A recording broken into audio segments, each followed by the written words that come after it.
శ్రీమాత్రే నమ. జయ గురు దత్తాత్రేయ నమ.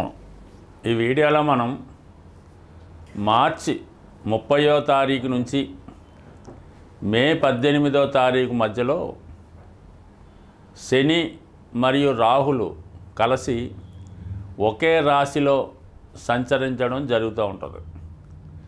దీని ప్రభావం మీద వివిధ రాశుల వారికి ఏ విధమైన ప్రభావం ఉంటుంది, అసలు ఈ రాహు శని కలయడం వలన మరి సహజంగా ఏమి జరుగుతుంది అన్న విషయాన్ని ఈ వీడియోలో పరిశీలించే ప్రయత్నం చేద్దాం.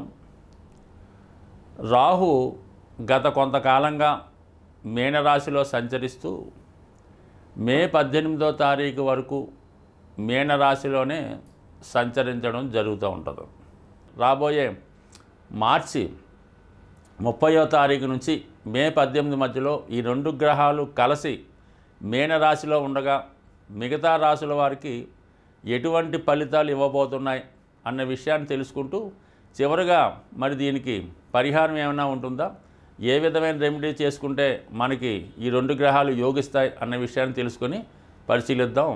వృశ్చిక రాశి వారికి మీనరాశిలో ఏర్పడినటువంటి శని రాహుల కలయిక ఈ రాశి వారికి ఏ విధంగా ఉండబోతుంది అని ప్రయత్నం చేసినప్పుడు, పంచమ స్థానం అన్నది పూర్వపుణ్య స్థానాన్ని చెప్తూ ఉంటుంది.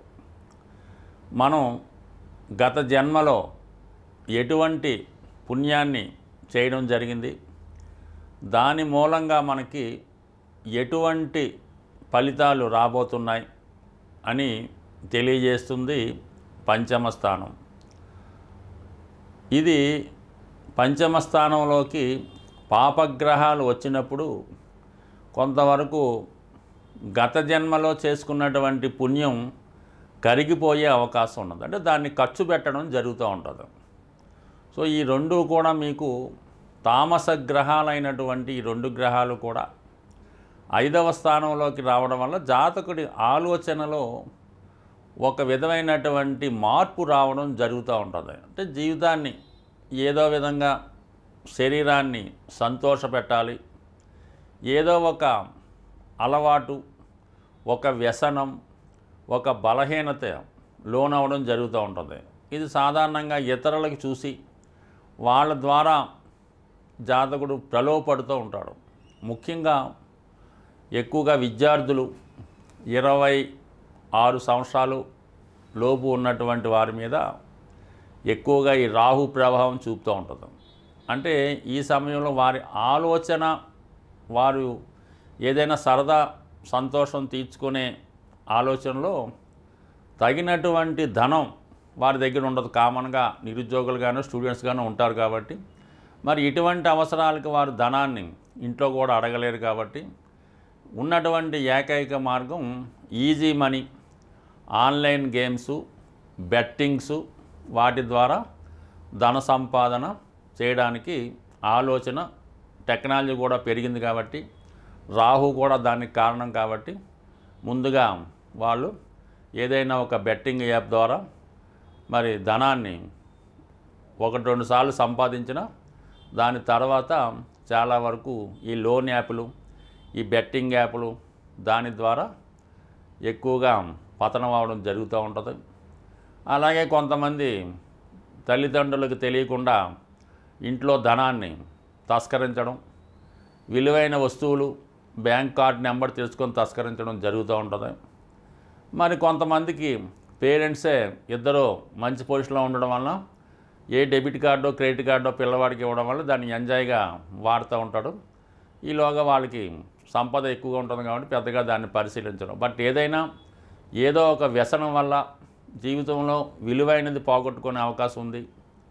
అయితే కొంతమందికి ఉద్యోగరీత్యా కూడా ప్రాబ్లం వస్తుంది. ఎందుకంటే పంచమ స్థానంలో పాపగ్రహాలు దశమానికి అష్టమం అవటం వల్ల, ఏదో ఒక బ్లేమ్ వల్ల, పొరపాటు వల్ల ఉద్యోగం పోగొట్టుకోవడం కానీ, ఉద్యోగంలో మార్పు కానీ వచ్చే అవకాశం ఉన్నది. కాబట్టి ఉద్యోగ సంబంధించిన జాగ్రత్తగా ఉండాలి, తీసుకునే నిర్ణయాలు జాగ్రత్తగా తీసుకోవాలి. ముఖ్యంగా లవ్ అఫైర్స్లో ఉన్నవాళ్ళు మరి ఈ ప్రేమికుల మధ్య లవ్ బ్రేకప్ ఫెయిల్యూర్స్ జరిగే అవకాశం ఉన్నది. ఇవన్నీ కూడా నెగిటివ్గా ఉన్నప్పుడు కూడా, జాతకుడికి బాధ కలిగినప్పుడు కూడా కంపల్సరిగా ఈ రాహు ఏదైనా ఒక భావంలోకి ఉన్నప్పుడు కంపల్సరిగా దాని ఫలితాన్ని ఎంతో కొంత ఇచ్చి తీరుతాడు. దానివల్ల సాధారణంగా ఇటువంటి బలహీనతలకు పోకుండా జాగ్రత్తగా ఉండండి. ఉద్యోగస్తులు ఉద్యోగ విషయాల్లో ఏమాత్రం ప్రయోగాలు చేయకుండా శ్రద్ధగా ఉద్యోగం చేసుకోవాల్సి ఉంటుంది. ప్రేమికులు ఎటువంటి అపోహలు రాకుండా ఒకరికొకరు అండర్స్టాండింగ్ చేసుకుంటూ, అంటే ప్రేమ బ్రేకప్ కూడా ఇదే కారణం అవుతుంది. అప్పులు కానీ వ్యసనాలు కానీ వేరే వాళ్ళ జీవితంలో ఎంటర్ అవ్వడం కూడా కారణం అవుతుంటుంది. కాబట్టి మూడో వ్యక్తికి తావివ్వకుండా జాగ్రత్తగా కాపాడుకోవాల్సి ఉంటుంది. ఇక షేర్ మార్కెట్లో ఇన్వెస్ట్మెంట్ చేస్తున్న వాళ్ళు, పగటి కళలు కంటున్నవారు కూడా ఈ విషయంలో కంపల్సరిగా మీ ఊహలు తారుమారై మొత్తం బడ్జెట్ తారుమారయ్యే అవకాశం ఉంది. కాబట్టి జాగ్రత్తగా వ్యవహరించవలసింది. ఎక్కువగా ఈ కాంబినేషన్ ఎవరికైతే జన్మజాతకంలో కూడా ఉంటుందో వాళ్ళు కేవలం ఏ పని చేయకుండా, మరి పెళ్ళైనంత వరకు పెళ్ళైనంత వరకు తల్లిదండ్రుల్ని ఇబ్బంది పెట్టడం, వాళ్ళ దగ్గర డబ్బు తీసుకోవడం, ఖర్చు పెట్టడం, వ్యసనాలకు అలవాటు పడడం జరుగుతూ ఉంటుంది. అయితే వీడు బాధపడలేక ఆ తల్లిదండ్రులు ఏదో ఒక పెళ్లి సంబంధం చూసి ఇంకొక ఆమెకి కట్టబెడతారు. దాని తర్వాత వాడు భార్య సంపాదన మీద, అత్తగారి మీద ఆధారపడి కొంతకాలం పాటు భార్య జీవితం మీద, జీవనం మీద ఆధారపడి ఉంటాడు. అంతవరకు ఏం చెప్తాడంటే పలానా వాడు అబ్బాయిని అంటాడు, దాని తర్వాత పలానా ఆమె భర్తను అంటాడు. కొంతకాలం పోయి పిల్లలు పుట్టాక వాళ్ళకి ఏ ఉద్యోగాలు వస్తే వాళ్ళ మీద ఆధారపడుతుంటాడు. ఈ పెద్దరికం చెలాయిస్తూ ఏ పని చేయకుండా వ్యసనాలు పాలవుతూ డాబుగా దర్జాగా బతికే వాళ్ళకి కూడా వారి జాతకంలో ఈ శని రాహుల కాంబినేషను ఇటువంటి స్థానాల్లో ఉండడం వల్ల మరి వారి అదృష్టం ఏంటంటే వీళ్ళకి అందరూ కూడా బాగానే చూస్తుంటారు, కానీ ఇతరులు మాత్రం అసహించుకుంటూ ఉంటారు. ఇది ఈ విధంగా జరగకుండా ఉండాలంటే ఇప్పుడు మనం చెప్పబోయే పరిహారాన్ని జాగ్రత్తగా పాటించి ముందు స్వతంత్రంగా బతకడం, అంటే వాడికి వాడు బతికే విధానం నేర్చుకుంటే తర్వాత వాడు కుటుంబాన్ని, ప్రపంచాన్ని కూడా పోషించే స్థాయికి రావడం జరుగుతుంది. ఈ శని రాహుగ్రహాల కలయిక కొంతమందికి మంచిగాను, కొంతమందికి చెడుగాను, చెడుని కూడా మంచిగా మార్చుకునే విధంగా కూడా ఈ రాహు సహకరిస్తూ ఉంటాడు.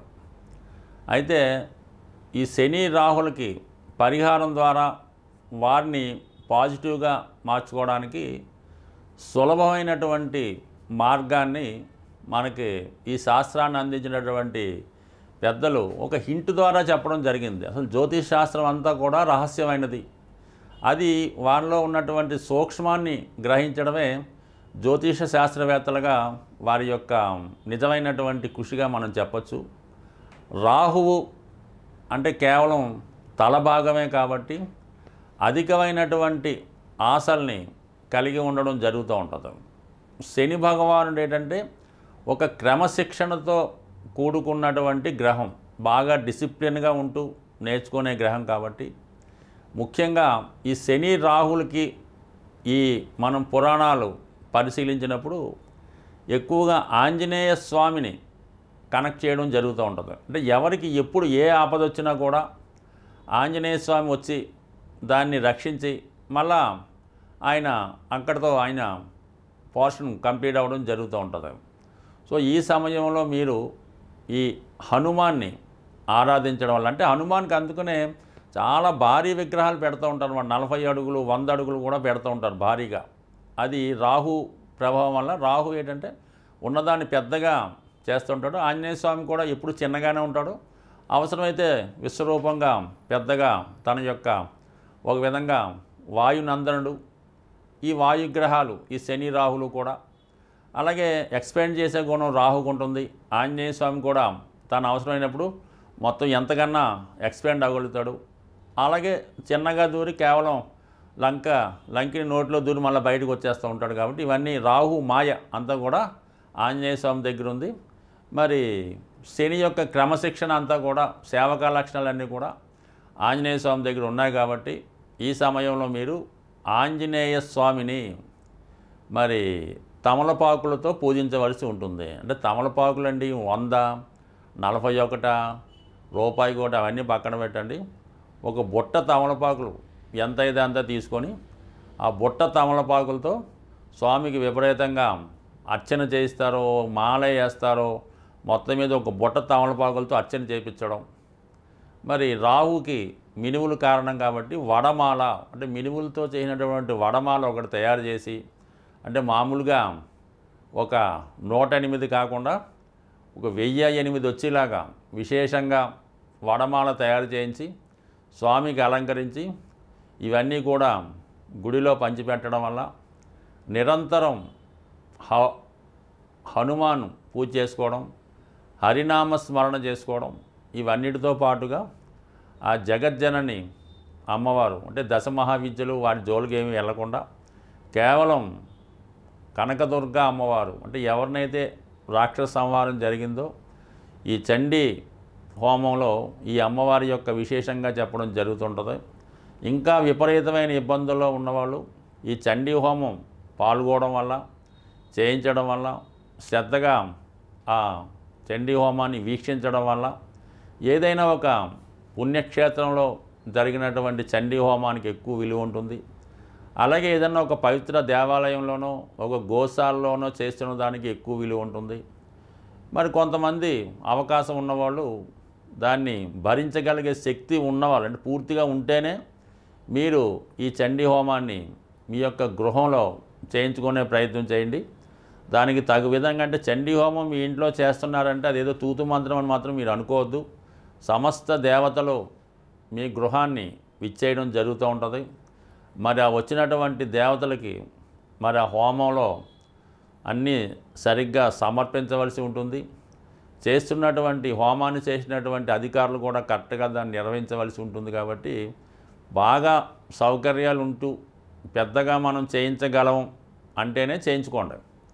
లేని పక్షంలో ఏదైనా దేవాలయంలో చేస్తుంటే అందులో మీరు పార్టిసిపేట్ చేసుకోండి. ఈ విధంగా చేసుకొని ఎక్కువ సమస్యలు ఉన్నవారు మామూలుగా నిరంతరం ఆంజనేయ స్వామిని పూజించుకుంటూ అప్పుడప్పుడు తమలపాకులతోనూ వడమాలతో పూజ చేయించుకుంటూ చక్కగా మీరు ఈ రాబోయే ఈ 50 రోజుల్లో ఏదో ఒక రోజు చేసుకొని చాలు. అవకాశం ఉన్నవాళ్ళు కంపల్సరీగా ఆ ఫలితం మీకు నిరంతరం అంటే రాహు అనుగ్రహం ఇచ్చాడంటే చాలా సూక్ష్మంగా చాలా తొందరగా ఎక్కడికో తీసుకెళ్ళడం జరుగుతూ ఉంటుంది. అదే ఆగ్రహించాడు కోపగించాడంటే మనిషికి చాలా చెడ్డ పేరు వస్తుంది. పూర్వకాలంలో ఉన్నటువంటి భయంకరమైన వ్యాధులకు కూడా రాహువే కారణమవుతుంటాడు. అలాగే అవమానం ద్వారా ఏదైనా జైలు శిక్ష అనుభవించడానికి కూడా ఈ రాహువే కారణమవుతుంటాడు. కాబట్టి మరి ఏదైనా ఈ అమ్మవారిని ప్రసన్నం చేసుకోవడం, ఆంజనేయ స్వామి వారిని పూజించుకోవడం, ఈ రెండు చేసే ముందు విఘ్నేశ్వరుని ప్రార్థించుకోవడం ద్వారా కేతుగ్రహ అనుగ్రహం కూడా మీకు రావడం వల్ల సంపూర్ణంగా మరి ఈ బలాన్ని అంటే ఈ రాహుకేతువుల యొక్క శక్తిని మీరు పాజిటివ్గా ఉపయోగించుకుంటారని ఆశిస్తూ స్వస్తి.